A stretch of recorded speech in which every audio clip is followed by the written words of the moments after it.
حيث أن عودة الجولان العربي السوري أمر غير قابل للتفاوض بالنسبة لنا.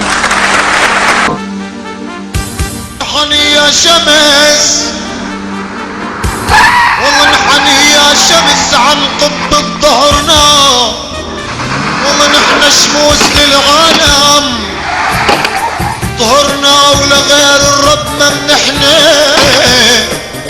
والله ولغير الرب ما منحني، ولك ظهرنا يا مازال بالشيار مغوار العرب. يا ويلي يا ويلي يا ويلي